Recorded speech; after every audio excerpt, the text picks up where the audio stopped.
somewhere in the world, in Europe. So I think on the one hand, I don't back up the violence in any situation, in any case, in any circumstance.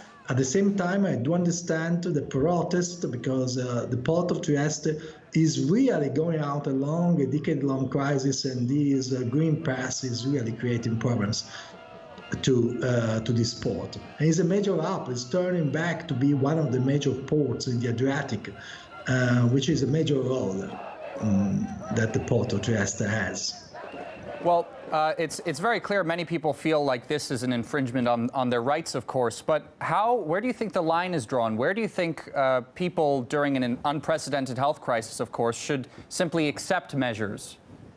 Well, I think that, if it's a case of violence, I mean against violence, I think, but they are perfectly legitimized not to accept those measures.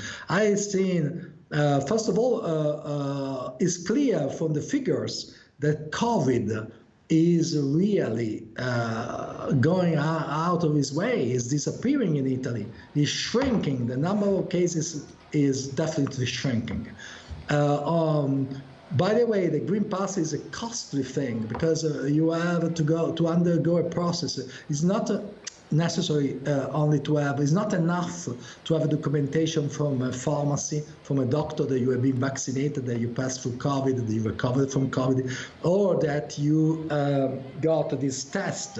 But you need to have a further certification online and to prove, or either to print it out, this code or no. So people, clearly, the government thinks that people are not to be trusted. And so a simple certification from a pharmacy is not enough.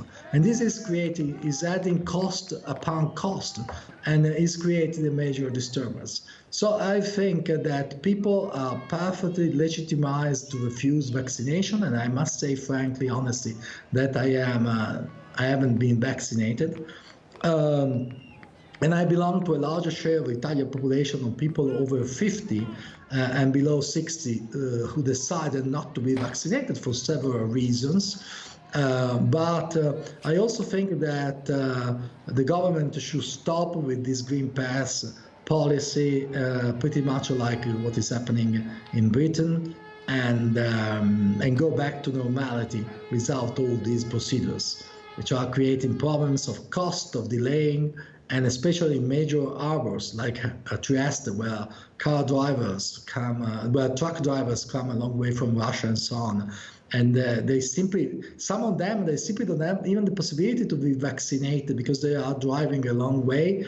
Maybe they have been vaccinated with the Sputnik vaccine, and then what they do, they have to pass other tests where in Poland, in Hungary, in the Czech Republic, in the Slovak Republic, in Slovenia, where it's really a trouble and it's creating a lot of trouble to people not only in Trieste but all over Italy. Well, Paolo Bernardini, thanks a lot for joining us on the program to discuss that. Thank you. Thank you for having me.